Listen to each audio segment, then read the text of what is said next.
primer lugar, darle las gracias encarecidamente. Conozco desde hace tiempo a Alain Bergalat, me une a él una gran amistad, pero yo sé que no es fácil y no es fácil por estas fechas desplazarse y, por tanto, en primer lugar, agradecerle vivamente que esté aquí entre nosotros y que, además, haya aceptado el encargo que le hice de realizar la primera gran ponencia del Congreso, que dará paso después a comunicaciones leídas y conferenciadas y a debates. Alain Bergalat es, supongo que para la mayoría de vosotros es ya muy conocido, representa esa tradición del intelectual, del analista, del crítico y del historiador francés que, en fin, desde muchos ángulos, a empezar desde la universidad, defendemos porque su punto de vista y su visión enraiza las corrientes teóricas con la poética, un poco del cine. Alain Bergalat es profesor en París 3, Sorbonne Nouvelle, en la Universidad de París 3, y también es profesor y en activo en la FEMIS, que, como sabéis, supongo la mayoría, es la escuela, digamos, la escuela de cine y la escuela de profesional en estos momentos más importante, obviamente, de Francia y una de las más importantes de Europa. Debo decir a propósito que inicialmente en algunos programas estaba anunciado Carole Desbarats, que es la jefa de estudios de la FEMIS y que a última hora no ha podido venir. Ya no figuraba en programa, pero sí se dijo en su momento, porque yo lo que quería también era que hubiera un debate, de hecho lo va a haber en sesiones consecutivas, que hubiera un debate con responsables de los grandes centros profesionales un poco y académicos, las dos cosas, de Europa, y uno de ellos es la FEMIS. En todo caso, van a haber comunicaciones sobre la FEMIS y el cine francés y, por tanto, yo creo que va a haber ese debate. Alain Bergalat es un hombre, digamos, de formación académica en la universidad y en la FEMIS, pero también es invitado a universidades extranjeras, de Tokio a Teherán, para decir un arco voltaico tan distante entre sí. Es también cineasta, cosa que es una faceta que probablemente se conoce poco y entronca con esa opinión de Fernando Lara, que la comparto y supongo la comparte todo el mundo, que el cine europeo circula mal y las películas no se ven, y las películas, digamos, insólitas no se ven. Desgraciadamente, los trabajos de Alain Bergalat a nivel de cineasta no se conocen en España, salvo círculos restringidos, pero es también cineasta y es una de las, o ha sido una de las, y continúa siendo una de las grandes firmas de Cahiers de Cinéma, de la revista Cahiers de Cinéma, y está en el ánimo de todos. Algunos de los textos más importantes de Cahiers de Cinéma se deben a Alain Bergalat. Y, por supuesto, analista. Yo no creo que haya ningún estudiante en este país, sospecho que en Francia tampoco, que por un lado no haya tenido casi la obligación de leer o de seguir la estética del cine, del cual Bergalat, Jacques Aumont, Michel Marie, que tenemos entre nosotros también, escribieron en su momento, hace muchos años ya, y que nadie desconozca al menos la traducción española reciente, puesto que el libro es un poco más antiguo, sobre textos o sobre films de Godard. Nadie como Godard, se llama aquí, está traducido en Paidós, Nul mieux que Godard, en francés hace 4 o 5 años, creo. Y en cambio, y no he citado, porque lo quería dejar para el final, porque así le doy pie a darle la palabra a su conferencia. Alain Bergalat es quien probablemente, o de los primeros que nos suministró los textos en torno a una figura clave de la modernidad cinematográfica como es Roberto Rossellini. Su introducción al Cinéma Révélé, que son textos de Rossellini, su introducción teórica, o su estudio sobre Viaggio en Italia son modélicos dentro del análisis fílmico. Por tanto, no es el único que ha escrito Rossellini. Tenemos en platea Ángel Quintana, que también, y lo digo porque es reciente, un homenaje de la Filmoteca de sobre Rossellini, en el cual han aparecido nuevos libros, y siempre es bueno recuperar Rossellini, pero de alguna manera Vergala abre paso con sus trabajos a esa rehabilitación, si es que alguna vez estuvo escondido, de la figura de Rossellini como una figura clave para entender el cine en general y la modernidad en particular. Y como me consta, juego con ventaja respecto a vosotros, que su texto va a referenciar mucho a Rossellini, por eso lo he dejado para el final y con eso termino mi presentación y le paso la palabra.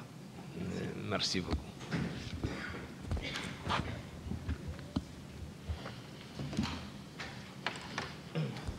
Bien, je dois dire d'abord que je suis un peu gêné aujourd'hui, en tant que Français, d'ouvrir ce colloque après ce qui s'est passé hier soir en France et de venir parler de l'Europe. Mais bon, l'histoire continue, on va essayer de faire avec. Bon, je vais partir de Rossellini, mais pas du tout parce que je suis rossellinien, c'est parce que je pense que Rossellini, c'est l'homme qui est à l'origine et au cœur de la question du cinéma européen dans ses rapports avec l'Amérique. Je vais développer un tout petit peu ça. Disons en 1945, alors que l'Italie fasciste a été vaincue et a perdu la guerre, il y a un film qui va sauver l'honneur de l'Italie et des Italiens, c'est Rome, ville ouverte. Et ce film, très bizarrement, va être reconnu d'abord par les Américains. C'est-à-dire que Rossellini, c'est quelqu'un qui est allé, c'est assez rare, aux États-Unis, enfin, son film est parti aux États-Unis, avant de revenir en Europe et acquérir la place historique qu'il a depuis. Et les Américains, tout à fait séduits par Rome, ville ouverte, comprenant Rome, ville ouverte, lui proposent de faire un film sur la libération de l'Italie. Et ce film, c'est Paisa. Paisa est un film de 1946. Alors Paisa, sur les rapports Europe-Amérique, c'est absolument passionnant, puisque l'épisode, notamment romain, nous fait comprendre que immédiatement Rossellini a eu une thèse qui était que les libérateurs sont toujours des envahisseurs. Ceux qui viennent, c'est-à-dire en l'occurrence, des corrupteurs et des envahisseurs culturels. C'est-à-dire que Rossellini a filmé très bien ça dans l'épisode romain, si vous vous en souvenez. C'est un jeune Américain qui arrive, un tankiste, pour libérer Rome. Il rencontre une jeune fille tout à fait fraîche, tout à fait ouverte, comme ça, à accueillir les libérateurs. Et 6 mois après, elle est devenue prostituée. On voit bien que Rome est corrompue par l'argent, le pouvoir d'achat des Américains et puis la culture qu'ils ont amenée, disons, avec eux en même temps que la libération.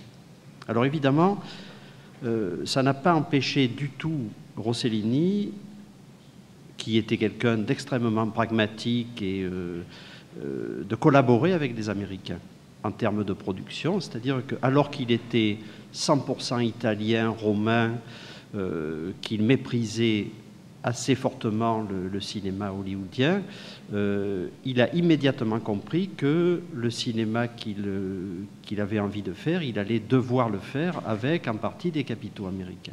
Donc, posture, si vous voulez, idéologique, tout à fait contre les néo-envahisseurs à ses yeux qui étaient les Américains, les libérateurs, et en même temps, acceptation des nouvelles règles économiques qui s'installent, disons, immédiatement dans l'après-guerre.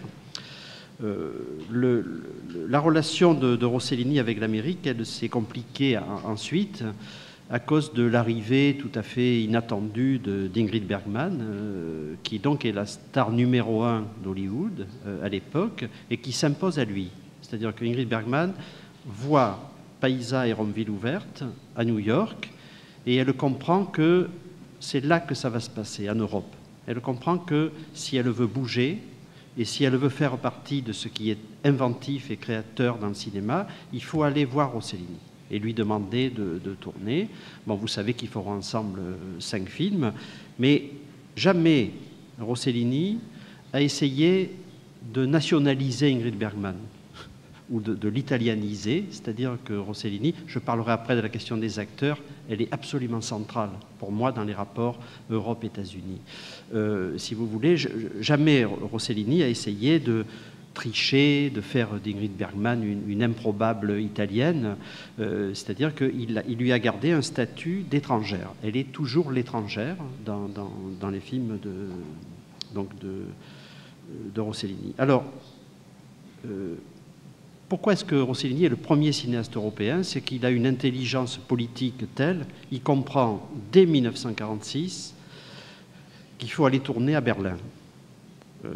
Ça va être Allemagne année zéro, c'est-à-dire lui qui est 100% italien, romain, catholique, etc., il comprend que si on veut comprendre l'Europe et la situation, il faut aller à Berlin, qui est la ville de la table rase, et c'est là où il va comprendre les ravages matériels, mais surtout les ravages moraux de la guerre. Qu'est-ce que la guerre a bouleversé dans les consciences européennes? Et il a l'intuition immédiatement qu'on ne peut plus comprendre la mutation qui a été déclenchée par la guerre, les camps de concentration, etc., si on reste cantonné dans l'analyse de son propre pays. C'est-à-dire, pour comprendre l'Italie, il faut aller à Berlin. En gros, on pourrait dire ça comme ça. Et il comprend très vite. Alors, il fait un film quand même en 1951 qui s'appelle Europe 51. C'est-à-dire que Rossellini est le premier. Alors là, c'est indiscutable, parce que les autres Italiens, qui sont des grands cinéastes aussi, De Sica, etc., vont rester dans l'italianité. Lui, sa visée de compréhension politique de ce qui s'est passé, il comprend qu'elle ne peut se jouer qu'à l'échelle européenne, et il comprend tout de suite quelque chose. Il a quand même une capacité de saisir l'histoire comme ça à chaud, qui est que l'argent n'appartient plus aux bourgeoisies nationales. C'est-à-dire, il comprend, parce que dans les films de Rossellini, pendant 5-6 ans, les riches, les bourgeois, ne sont jamais des Italiens, c'est des Nordiques en général, parce que Rossellini a toujours eu un peu comme ça, de ressentiment contre les Nordiques protestants, pensant que c'était eux qui détenaient le capital et qui allaient avoir en Europe, en tout cas, le pouvoir économique. Et on voit ces personnages très bizarres, qui sont des Anglais, des gens comme ça, de pays de toutes sortes, qui viennent faire des affaires sur la reconstruction dans tous les pays d'Europe. C'est-à-dire qu'il comprend qu'il n'y a déjà plus de frontières au moment même où il va y avoir le développement économique, disons, de la reconstruction. Alors, l'histoire de Rossellini, elle continue à être exemplaire ensuite, c'est que les Italiens, la critique italienne va abandonner Rossellini. Ils vont le qualifier de traître en disant que par rapport à ses préoccupations de l'après-guerre, maintenant il se met à s'occuper des bourgeois, des riches, des étrangers, et que du coup il a renié son marxisme, enfin, et son italianité aussi. Et là ça se déplace formidablement, c'est-à-dire que c'est des jeunes gens qui ont 24 ans, 25 ans, qui en France sont en train d'écrire dans les cahiers du cinéma. Ils n'ont rien fait, hein, ils n'ont pas fait de film, ils n'ont rien fait. Et eux, ils reconnaissent immédiatement Rossellini comme un père de ce qu'ils veulent faire, enfin, ou comme un oncle de ce qu'ils ont envie de faire, et en particulier Voyage en Italie. Et qu'est-ce que c'est Voyage en Italie? C'est un couple d'Anglais aisés qui viennent vendre à Naples une villa qui leur appartient par héritage et qui est à la guerre. Hein, ça fait partie des circulations de la guerre. Et la Nouvelle Vague, en l'occurrence Rivette, dit « c'est de là qu'il faut repartir. C'est de là que le cinéma français doit repartir, c'est pas de la France. Il faut oublier, enfin, il faut renier l'héritage franco-français et il faut aller prendre à Rossellini la nouveauté, l'invention, la vitesse, tout ce qui manque, dit Rivette, à notre misérable cinéma français à ce moment-là. Alors, ce qui est capital, évidemment, au moment de la Nouvelle Vague, c'est que la Nouvelle Vague, elle n'est pas que européenne. C'est-à-dire qu'elle naît d'un croisement très étrange, quand on y réfléchit, entre l'héritage rossellinien, enfin, ou renoirien, l'héritage européen, et l'héritage du grand cinéma industriel, enfin, à l'époque américain, c'est-à-dire Howard Hawks, Hitchcock. Et la Nouvelle Vague c'est toujours considéré comme héritière des deux lignes de cinéma qui paraissent pour nous totalement difficiles à comment rejoindre Hitchcock et Rossellini, comment faire quelque chose de ce mélange. En tout cas, même Rohmer, par exemple, qui a l'air d'être le plus franco-français des cinéastes, Rohmer écrit sur Hitchcock, dit que le plus grand cinéaste du monde, c'est Howard Hawks. C'est-à-dire que ce croisement, ils ne l'ont jamais oublié, ce croisement avec l'Amérique.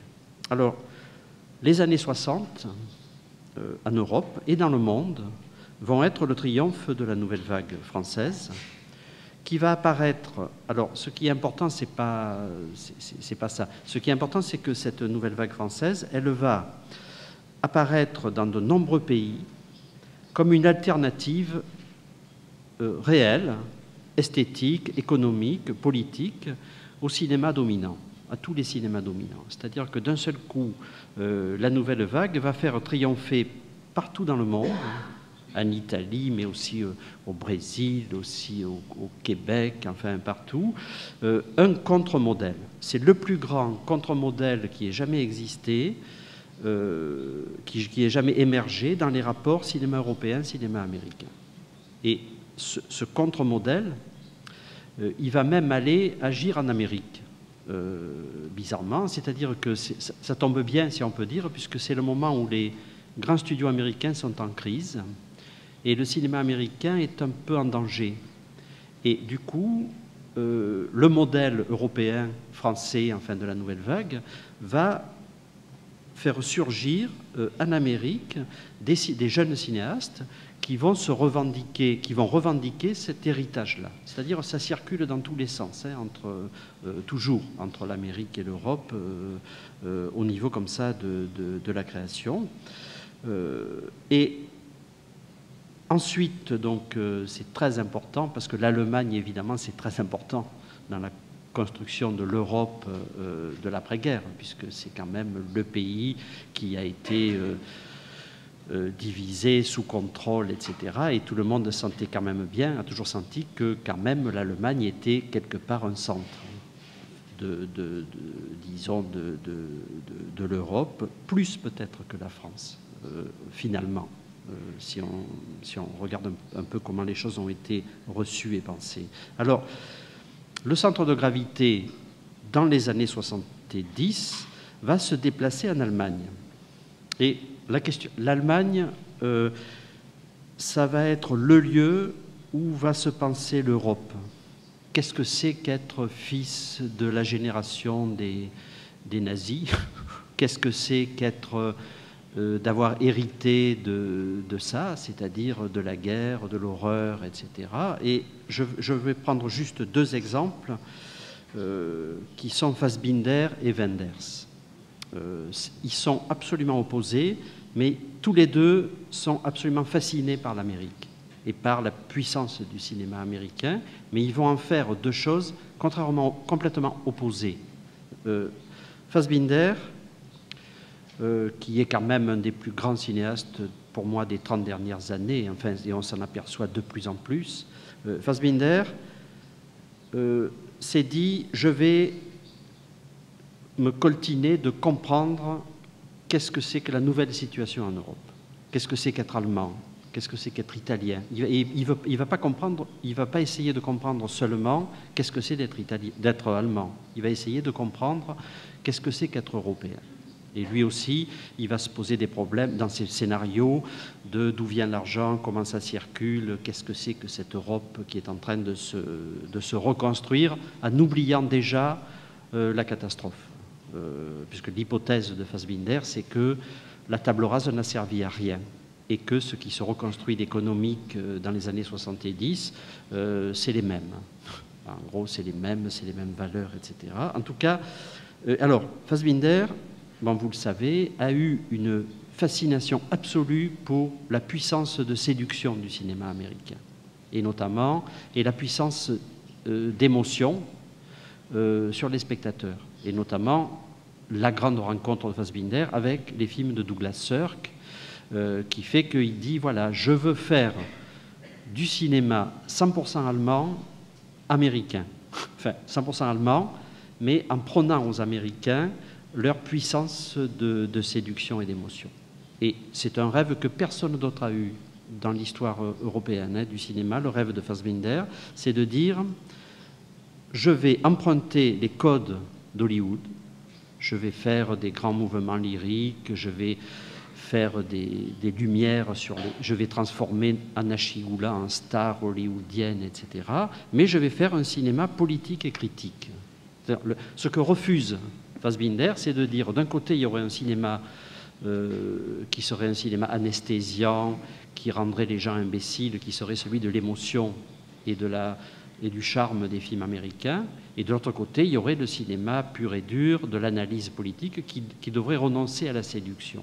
Fassbinder, il veut les deux, et il y arrive. Ce qui est extraordinaire, c'est qu'il y arrive. Il fait un cinéma qui donne à penser, qui donne à analyser la situation politique de l'Europe dans les années 70, et qui, en même temps, utilise toutes les puissances de séduction du mélodrame américain, et notamment donc, de Sirk.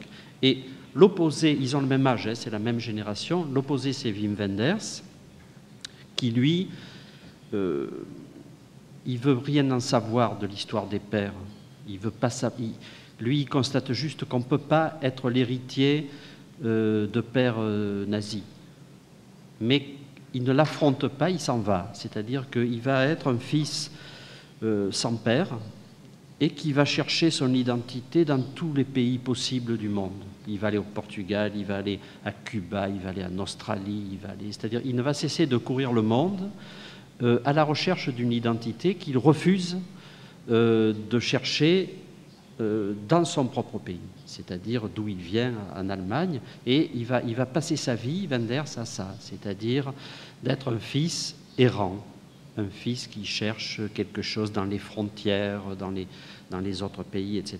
Et la tentation de l'Amérique pour Wenders, elle a été très rapide, puisqu'il est quand même parti faire Hamet, qui est un film 100% américain, dans des studios américains, mais il ne peut pas non plus être américain. Wenders ne peut pas être allemand, si on peut dire, enfin, il ne peut pas hériter de l'Allemagne, mais il ne peut pas être non plus américain. Et l'expérience de Hamet, pour lui, est une mauvaise expérience, et il va quitter l'Amérique tout en ayant toujours un œil sur l'Amérique. Je pense que le dernier film de Cannes, c'est ça, c'est un retour à la fascination du mythe américain, qu'on trouve aussi dans Paris, Texas, hein, c'est-à-dire c'est quelqu'un qui va rôder comme ça toute sa vie, il va errer.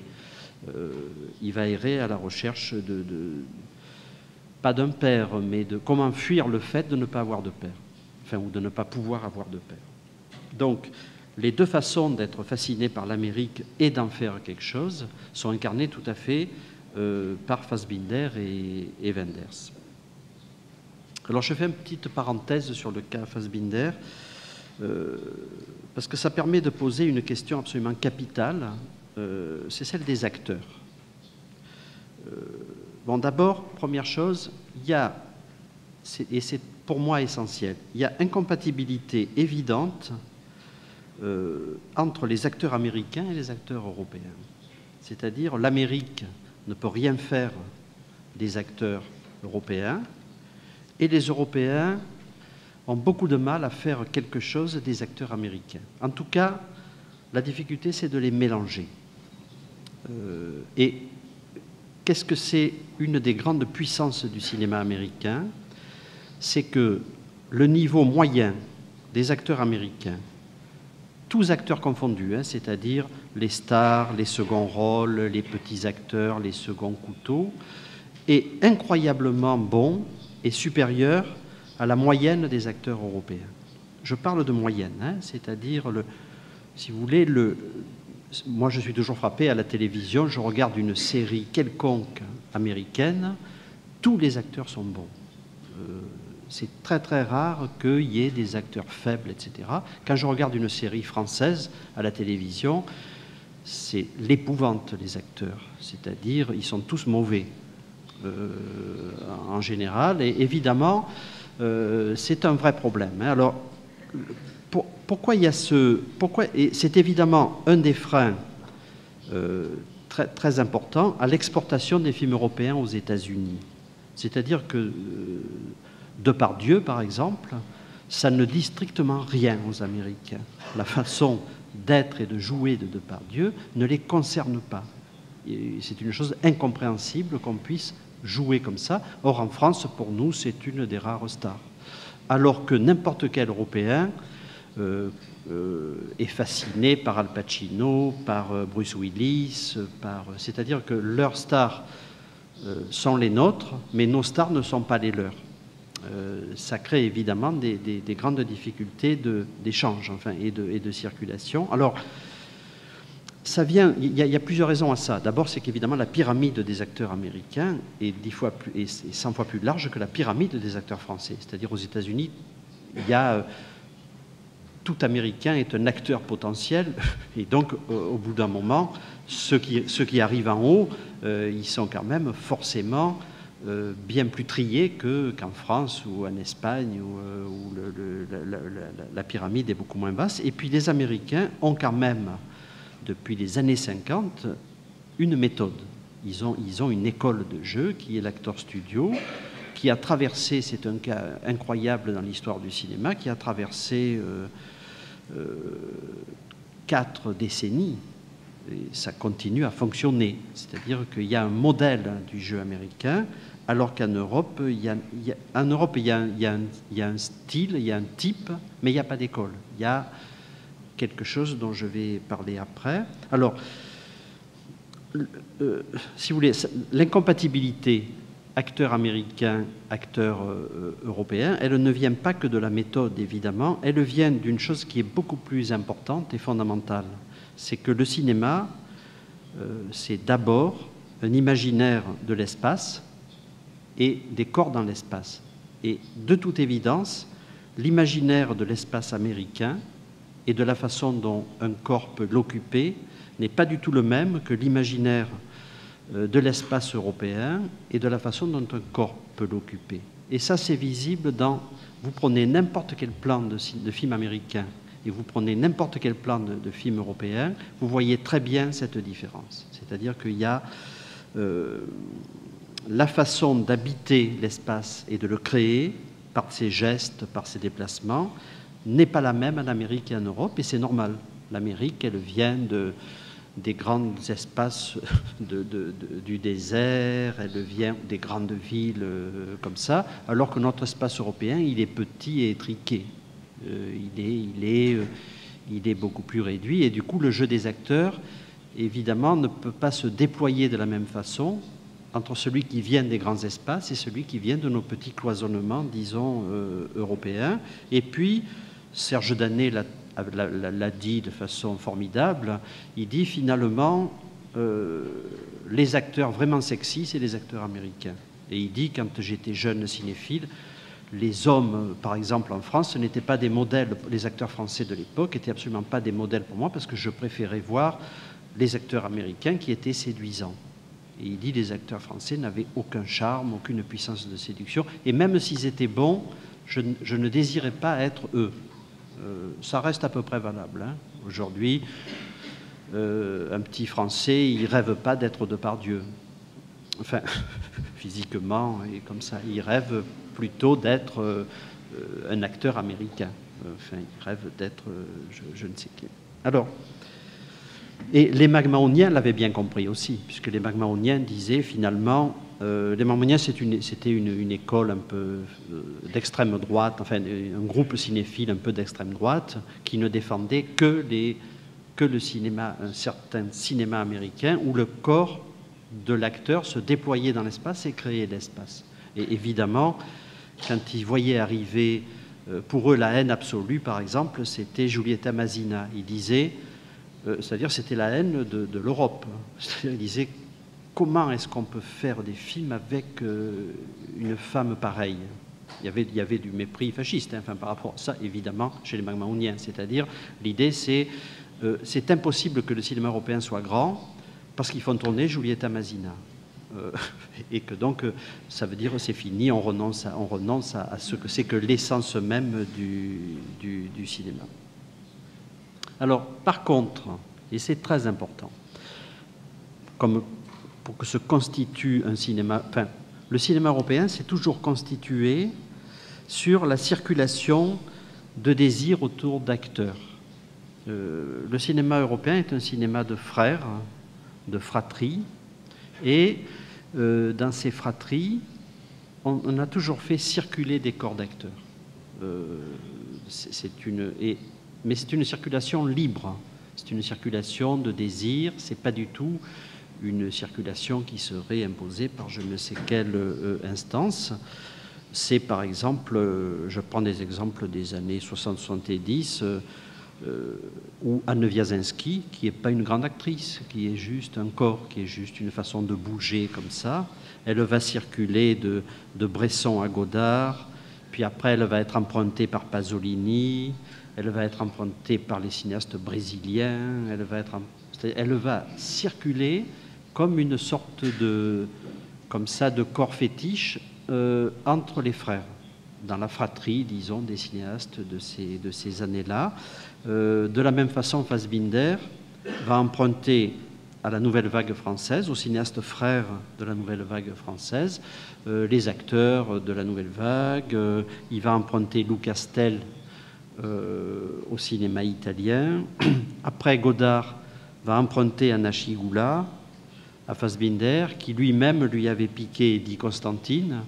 C'est-à-dire que la question des acteurs, elle est absolument centrale pour comprendre comment ça circule les désirs et les rapports de fratrie à l'intérieur des cinéastes européens. Les acteurs en Europe ont été pendant 30 ans des corps conducteurs de désirs. Et il y a eu une fratrie élective, j'ai envie de dire, qui s'est souvent constituée dans cette circulation des désirs d'acteurs. Donc c'est une chose qui est tout ça replié évidemment par rapport au cinéma américain, bien que Eddie Constantine, qui est un cas unique, vous le savez, était américain. Mais bon, il a été quand même immédiatement pris dans une circulation tout à fait européenne. Alors, dans les années 70-80, les rapports de l'Europe et de l'Amérique bougent parce que c'est le moment où il y a une grande déprime en Europe des auteurs qui disent que le cinéma va mourir. Il y a eu une espèce d'annonce prématurée de la mort du cinéma. Et très bizarrement, c'est à ce moment-là que le cinéma américain, qui a digéré tout ce qu'a inventé la nouvelle vague, regagne du terrain. C'est-à-dire que le cinéma américain, qui a tiré toutes les leçons de ce qui s'était passé sur les formes, sur tout ça en Europe, réinvestit tout ça dans son propre cinéma et arrivent les cinéastes producteurs cinéphiles, c'est-à-dire Lucas, Spielberg, etc., qui ont tous adoré À bout de souffle. Hein. Ils sont allés apprendre le cinéma dans À bout de souffle et ils font un cinéma planétaire, cinéphile, enfin qui vient en tout cas de cette cinéphilie-là. Et c'est très clair quand Spielberg rend hommage à Truffaut en lui faisant jouer un rôle dans Les Rencontres du troisième type. Un rôle de Français, hein, mais un rôle comme ça de quelqu'un qui est un expert, etc. Alors, ce qu'on peut dire aussi en termes de validation, en termes de comment est-ce qu'à partir de ces années-là, comment est-ce qu'on s'impose dans le cinéma? Disons depuis les années 60, il y a deux façons pour un cinéaste de s'imposer dans le cinéma. Il y a le succès public, le box-office, et ça c'est la voie américaine. C'est-à-dire, il n'y a pas de mystère. Si on fait beaucoup d'entrées, c'est qu'on est efficace. Et c'est qu'on est bon d'une certaine façon, et c'est vrai. Enfin, c'est relativement vrai. Il y a quand même une morale du public, de la réponse du public. Et puis, donc ça c'est l'Amérique. Et côté Europe, il y a, si vous voulez, il y a les revues de cinéma, les grands festivals européens, qui, eux, sont le seul espace de la désignation. C'est-à-dire, voilà, on dit, c'est la France, c'est quand même la France d'abord, qui dit, voilà, là, Houssahoussienne, c'est un grand cinéaste. C'est-à-dire que ce n'est pas le succès public des films de Houssahoussienne qui font que c'est un grand cinéaste. C'est parce que d'un seul coup, les festivals, les cahiers du cinéma, positifs, etc., décrètent que vient d'arriver un nouveau cinéaste. C'est pareil pour, je veux dire, ou qui décrètent que Béla Tarr, c'est très important, ou que Pedro Costa, c'est très important. C'est-à-dire, il y a une instance de légitimation qui n'a rien à voir avec le tiroir-caisse, avec l'argent, qui est évidemment très dangereuse et arbitraire. C'est-à-dire que les cahiers du cinéma peuvent décréter que tel cinéaste parfaitement inconnu est un auteur, est un grand cinéaste. Ça aura beaucoup de mauvaises répercussions aussi. Et évidemment, les festivals, c'est-à-dire que le Festival de Cannes, le Festival de Venise et le Festival de Berlin, entre autres, c'est là où se constituent les valeurs. Et on assiste à cette chose très étrange en termes des rapports Europe-Amérique, c'est que les cinéastes américains viennent se faire reconnaître là, à Cannes, etc. C'est-à-dire que ceux qui recherchent une légitimité supérieure ou morale, enfin une supériorité d'auteur, et qui pensent que le tiroir-caisse est une fausse légitimité, le box-office, ils sont obligés de venir se faire reconnaître par des instances qui sont les instances européennes. Et, bon, et françaises, parce que quand même, c'est bizarre, mais c'est comme ça, quelles que soient les fluctuations de qualité du cinéma français, la France reste le lieu où s'établissent les valeurs.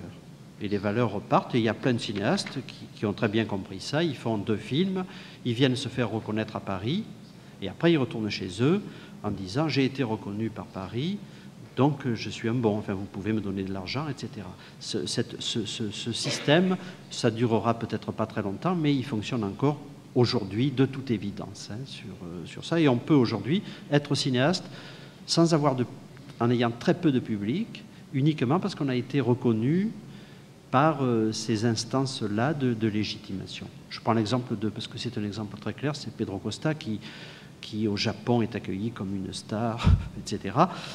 Alors que Pedro Costa, ses films sont vus par très très peu de gens. Enfin, c'est un cinéma ultra minoritaire, mais qui a comme ça une espèce de valeur ajoutée. Enfin, voilà.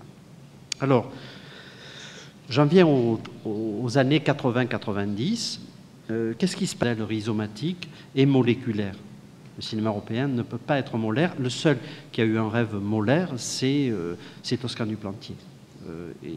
Et même, finalement, si vous voulez, Besson, il n'a pas un rêve molaire, il a un rêve de pure imitation d'un modèle américain. Alors, le modèle européen, il a toujours fonctionné sur le modèle de la fratrie. Il y a des créateurs qui se sentent des liens fraternels avec d'autres créateurs, et c'est clair qu'un cinéaste parisien peut se sentir frère de Montero, que Biette pouvait se sentir un lien fraternel avec Montero, qui lui-même pouvait se sentir un lien fraternel avec Yosseliani, si vous voulez, c'est-à-dire c'est des liens électifs, toujours à partir de la circulation. Alors, mais évidemment, qu'est-ce que c'est le danger majeur? Mais bon, il n'est pas vraiment dangereux. C'est celui de... Qu'est-ce qui se passe aujourd'hui quand on voyage en Europe et qu'on va dans une capitale européenne? À un moment donné, on arrive dans une rue piétonne, avec du mobilier urbain qui est le même, parce qu'il vient de Paris, les mêmes boutiques, les mêmes marques. Et à ce moment-là, quand on arrive à Athènes, par exemple, si on va dans ce centre-là, plus rien ne nous dit qu'on est à Athènes. C'est-à-dire, il y a Benetton, il y a... enfin, c'est exactement les mêmes boutiques qu'à Paris, qu'à Madrid, enfin, que partout. Et à ce moment-là, qu'est-ce qu'on fait? On prend un taxi, on se tire vite du centre-ville et on va là où ça sent un peu autre chose. Enfin, ça sent un tout petit peu la Grèce, enfin, ça sent un petit peu autre chose. Quand on s'éloigne du centre et qu'on va vers les périphéries, et généralement les périphéries, c'est les gens plus pauvres. parce que ceux qui achètent dans le centre-ville, c'est les riches. Et là, on retrouve un peu de singularité du pays, on retrouve des odeurs. Ça sent rien au centre-ville, évidemment. Ça commence à sentir au fur et à mesure qu'on s'éloigne un peu. Évidemment, le danger majeur du cinéma européen, ça serait ça. C'est-à-dire qu'il se produisent en Europe des films destinés à un public urbain, central, des films qui seraient aseptisés et qui ne sentiraient plus rien. Ça ne sentirait plus les rues de Naples ou les collines de Provence ou les canaux d'Amsterdam. C'est des films qui répondraient à un goût moyen, peu prononcé, exactement comme les vins mondialisés dont il est question dans Mondovino. C'est-à-dire, après tout, il pourrait y avoir quelque chose qui va dans ce sens-là. Or, évidemment, un film digne de son art est toujours inscrit dans une culture nationale, par sa langue, par ses décors, par la réalité qu'il montre. Mais cela n'empêche pas, c'est là où il ne faut pas tout mélanger, ça n'empêche pas du tout que ce film-là soit inscrit dans un système de production et de diffusion qui serait européen, ou qui serait plus européen. C'est-à-dire que ça c'est la leçon de Rossellini, c'est-à-dire ça n'est pas parce qu'un film est produit par de l'argent parisien qu'il est moins portugais. Enfin, si on peut dire, il peut être 100% portugais et produit avec de l'argent. Voilà. Alors, qu'est-ce que c'est que cette communauté dont je parle, fraternelle, de conception du cinéma? Qu'est-ce que c'est que cette... Alors, le cinéma européen, à mon avis, ça ne peut pas être autre chose que cette mise en rhizome de films nationaux. On pourrait définir ça. Qu'est-ce que ça devrait être? Qu'est-ce que c'est le cinéma européen? C'est des singularités qui communiquent. Ce n'est pas des singularités repliées, c'est des singularités qui communiquent les unes avec les autres. Ça ne peut pas être un modèle imposé par le haut, par la puissance économique. Il est constitué individuellement par une communauté imaginaire des créateurs entre eux, fondée sur des valeurs communes. Alors, qu'est-ce que c'est ces valeurs? Qu'est-ce qu'il y a de commun entre Garel, Hérissé, Oliveira, Montero, Aki Kaurismäki, Godard, Nanni Moretti, Garel, Rivette, Bellatar, Yosseliani, le vieux Bergman, Lestraub? C'est ça le cinéma européen? Qu'est-ce que c'est? C'est constitué de quoi? Alors j'ai dégage 4 points, ça sera la fin. D'abord, un rapport au spectateur. Il y a chez tous ces cinéastes une répulsion commune à la prise en otage du spectateur. C'est-à-dire que la direction de spectateur, génialement incarnée par Hitchcock, aujourd'hui par Lynch, parce que là c'est en ligne directe, apparaît à tous ces cinéastes comme dangereuse et non désirable.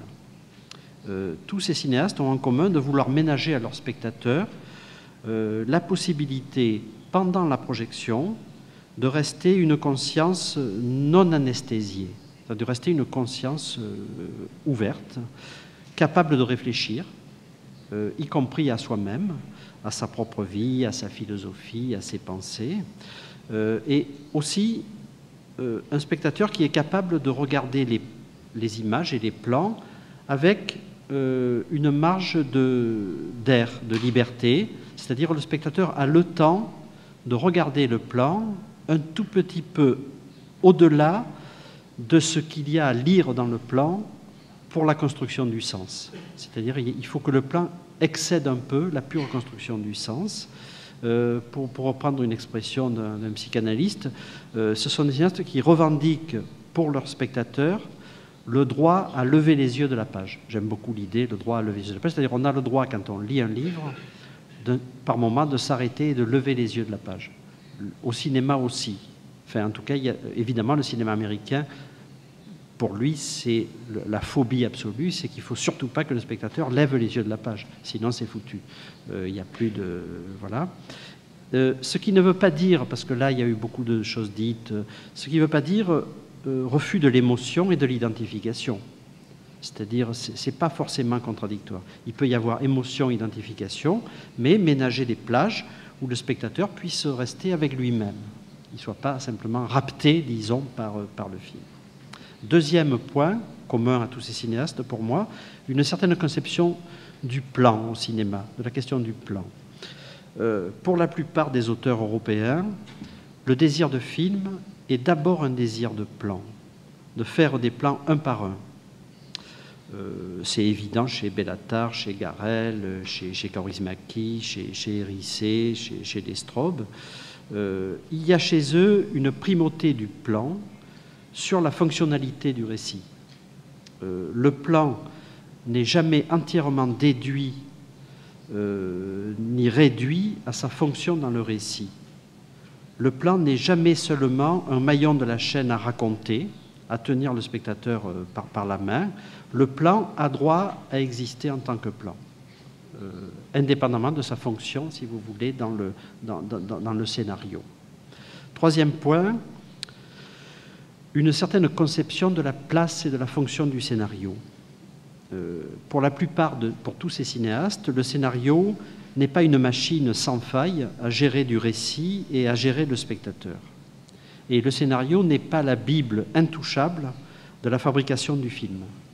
C'est juste un point de départ, c'est un repère, et en aucun cas ça doit étouffer les autres phases de la fabrication du film, le tournage et le montage, essentiellement évidemment le tournage. Ces cinéastes ne sont pas des cinéastes du storyboard. Le storyboard sanctionne évidemment la suprématie du scénario sur le tournage et sur le montage. Ce sont des cinéastes qui ont tendance à ne pas se charger trop lourdement d'un programme scénarique trop riche, parce que si on a un programme scénarique trop riche, on passe son temps et son énergie à raconter. Et pendant ce temps, on ne peut pas montrer. Si on raconte, on montre. Enfin, c'est très difficile. Si on mobilise son énergie à raconter beaucoup de choses, on ne peut pas montrer les choses. C'est un choix. Enfin, c'est une vieille contradiction. Et il y a toujours évidemment des cinéastes qui rêvent d'être Hitchcock. Enfin, je pense, vient de sortir à Paris, enfin, le film qui était à Cannes de Dominique Moll qui s'appelle Lemming. C'est assez atterrant. Parce que évidemment, d'abord il se prend pour Hitchcock et en plus, la seule chose qui l'intéresse, c'est d'avoir la maîtrise sur le spectateur.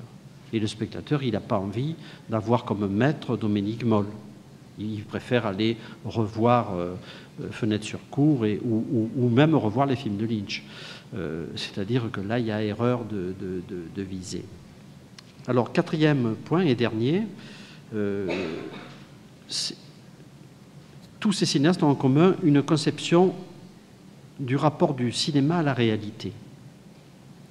Pour eux, le tournage reste un moment essentiel qui peut contredire ou faire bouger le scénario, et le tournage doit rester le moment vivant de la rencontre entre un concept, un programme et la réalité. La réalité, c'est les décors, la météorologie, les acteurs comme corps et comme personnes, c'est la lumière, c'est-à-dire c'est la réalité que la caméra rencontre au moment du tournage. Et pour ces cinéastes, la saisie de la réalité, même dans une fiction, c'est un socle absolument essentiel, sans lequel le cinéma serait indigne de son origine et de sa nature. C'est des cinéastes qui pensent que quand même la nature du cinéma, c'est d'abord de saisir quelque chose de la réalité, même si on raconte une histoire compliquée. Que si on élimine l'aspect saisi, c'est plus du cinéma. Alors, et cette réalité, il ne s'agit pas de l'écraser. Il ne faut pas qu'elle soit écrasée par le besoin de raconter et de tenir le spectateur. Alors, par rapport à ça, ce qui est intéressant, c'est qu'il y a beaucoup de cinéastes asiatiques qui sont sur les mêmes bases, mais ils ne viennent pas de là, ils viennent de Ozu. Enfin, ils viennent d'une tradition à eux qui est aussi que le cinéma s'est fait pour se saisir de la réalité. Voilà, donc tout ça pour dire qu'il me semble très improbable, enfin il me semble absurde et improbable qu'on puisse imaginer et construire une riposte européenne à la puissance de tir américaine en essayant de mimer le modèle américain. Parce qu'il n'y a rien en Europe qui fonctionnerait sur le modèle du cinéma américain. Le cinéma américain s'est construit sur un mythe américain qui est l'homme de l'Ouest, les valeurs américaines. Il n'y a pas de mythe fondateur de l'homme européen. Mais il y a le sentiment d'appartenir à une communauté, quand même, culturelle, etc.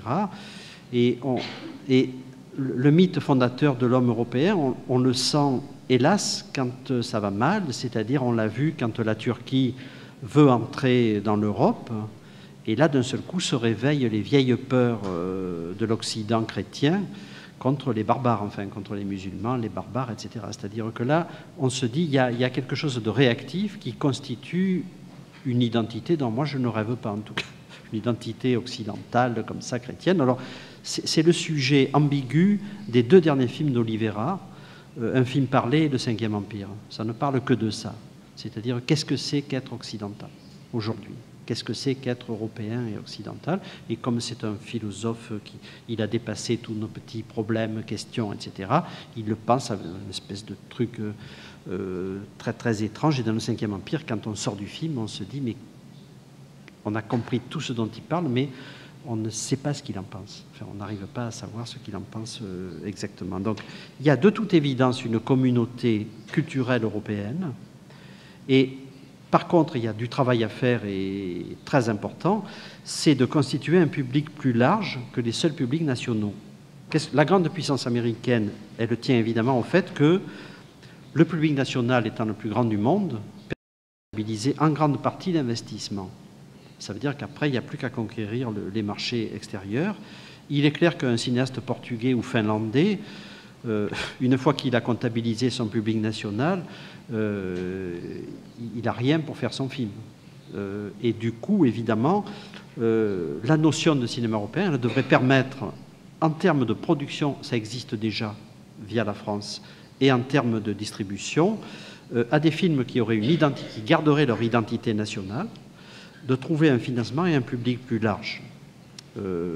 Et ça marche, parce que Uzak, par exemple, film turc, n'importe quel Européen se reconnaît là-dedans. Enfin, c'est un film qui, on dit, bon, c'est un film qui me parle. Quand je vois Uzak, je sais exactement, je comprends ce dont ça parle, et je me dis, bon, ce type, il est comme moi. Enfin, il y a quelque chose en commun avec moi. Alors, il y a quand même quelque chose qui est très important, c'est Europa Cinéma, donc, qui est une structure dont le but est précisément celui-là, c'est de diffuser les films des pays européens aux autres pays européens. C'est-à-dire que Uzak circule aussi en Espagne, etc. Donc c'est un modèle là rhizomatique. Hein. Il n'y a pas de, c'est un modèle ça devrait permettre à des films européens de circuler partout dans les autres pays européens. Alors évidemment, il y a un problème terrible en Europe, c'est celui de la langue, des langues nationales, parce que finalement, la seule langue européenne, c'est l'américain. On le voit très bien dans les colloques, où entre Européens, on est obligé de parler américain. Parce que tous les Européens ont appris l'anglais à l'école. Et évidemment, ça, c'est quelque chose de très, très dangereux qui peut pousser certains cinéastes à dire si je veux faire du cinéma européen, mes acteurs vont parler américain. Et ça, bon, il n'y a pas de solution à ça. Il faut évidemment se battre pour garder les langues nationales et faire des sous-titrages dans toutes les autres langues de tous les autres pays. Mais alors que les Américains, ils n'ont jamais eu ce problème. Hein. Les Américains, ils ont une langue, et c'est la langue du monde. Enfin, c'est la langue qui s'est imposée partout dans le monde. Et du coup, pour eux, quand un film américain sort, toute la population américaine le comprend instantanément et immédiatement sans aucun obstacle. Bon voilà, j'ai essayé de poser des questions, des problématiques. Évidemment, j'ai bien conscience de tout ce que j'ai dit. Il y a toujours des contre-exemples, parce que moi-même, je me les suis posés, c'est-à-dire, bon, mais je voulais un peu défricher les questions. Il nous reste 25 minutes pour échanger. Par contre, il me faudrait un truc pour comprendre bien vos questions. Me gustaría saber, Excusez-moi. Dentro del discurso, ¿qué papel se podría ubicar un cineasta europeo de una gran centralidad que, sin embargo, parece resistirse un poco a todos los ejemplos que has desarrollado, pero que es central, tiene éxito y es legitimado cada año que estrena una película en Cayers, por ejemplo, como es Almodóvar. Digamos, el cine de Almodóvar, dentro de todos estos, dentro de todo el itinerario que hemos hecho, ¿cómo se podría encuadrar? Porque su relación con la herencia no tiene mucho que ver con lo que podría ser cierta relación de cineastas muy autores con la herencia europea, pero por otro lado no es un cineasta amnésico para nada. Tiene una relación con los Estados Unidos cercana a lo que podría ser la fascinación por los efectos anestesiantes de un Hitchcock y un Lynch, pero también por los efectos seductores de un Fassbinder. Es decir, parece que por un lado ocupa mucho espacio mental en la centralidad, pero por otro lado, cuando hablamos de un cine europeo donde intentamos crear categorías, parece que Almodóvar nos desborda un poco y en todo caso, en algunos casos, puede quedar como marginal dentro de este discurso. Me gustaría saber tu opinión. Bon, je n'ai pas parlé d'Almodóvar, vous l'avez tout de suite vu, parce que je suis mal à l'aise avec Almodóvar. C'est-à-dire, je ne partage pas l'enthousiasme des cahiers du cinéma pour Almodóvar, ce qui ne veut pas dire que je déteste Almodóvar, hein, c'est pas ça. Mais il y a des choses chez Almodóvar que je n'aime pas du tout. Certaines tentations, disons, du cinéma. Mais pour répondre à votre question, il y a quelqu'un qu'on pourrait un peu rapprocher d'Almodóvar, c'est Nanni Moretti. C'est-à-dire, c'est des gens qui, à un moment, dans leur propre pays, font face à une situation politique, culturelle, et qui construisent leur œuvre par rapport à leur situation vraiment nationale. C'est Moretti qui dit « je vais comprendre ce qui s'est passé, la catastrophe du cinéma italien, la catastrophe politique, etc. » Et évidemment, Moretti nous permet à nous, Français, par exemple, de comprendre pas que l'Italie. Ça nous permet de comprendre l'Italie, mais aussi l'Europe. Enfin, les questions qui se posent en Europe. Almodóvar, c'est un peu pareil pour moi. C'est-à-dire, il s'est adossé au départ sur une sorte de... comme ça, il a saisi très bien quelque chose qui s'était passé en Espagne. Il a été absolument synchrone avec une mutation comme ça des mœurs, de la façon de penser, qu'est-ce que c'est qu'être espagnol, de sa génération, etc. Et en s'adossant à ça qui est très espagnol, enfin très, très national, il a été entendu par tout le monde en Europe.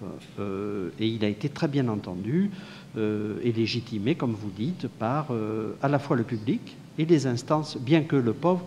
je me souviens, j'étais à Cannes quand tout le monde disait c'est Almodóvar qui aura la Palme d'Or, et puis il n'a pas eu la Palme d'Or, sauf que pour le public, c'était lui la Palme d'Or. C'est-à-dire qu'à la télé, le soir, on n'interviewait pas celui qui avait eu la Palme d'Or, on interviewait Almodóvar. C'est-à-dire qu'il avait fait une sorte d'unanimité de la critique et de tout le monde sur son film. Et quand le film est sorti, en Europe, il a marché absolument partout. Donc par rapport à ça, je pense, si vous voulez, que la force d'Almodóvar, c'est d'avoir saisi quelque chose de national, de lui avoir trouvé une forme, parce qu'il a trouvé une forme. Moi, elle ne me plaît pas, mais il a trouvé la forme de cette chose-là. Et, si vous voulez, il n'a pas voulu européaniser ou mondialiser la question. C'est-à-dire que c'est parce qu'il est très espagnol qu'on l'aime, enfin que son public a rencontré, disons, le reste du... Alors, après, le reste, je veux dire, moi, j'aime pas l'esthétique d'Almodóvar, mais ça ne m'empêche pas de reconnaître que c'est très important. Voilà, en gros. J'aime pas le côté clinquant, enfin, j'aime pas ses plans, enfin, j'aime pas... Mais si vous voulez, c'est purement esthétique. Ma résistance, elle est esthétique, elle n'est pas sur le projet Almodóvar, que je trouve effectivement tout à fait passionnant pour le cinéma européen. Je ne sais pas si j'ai répondu, mais voilà.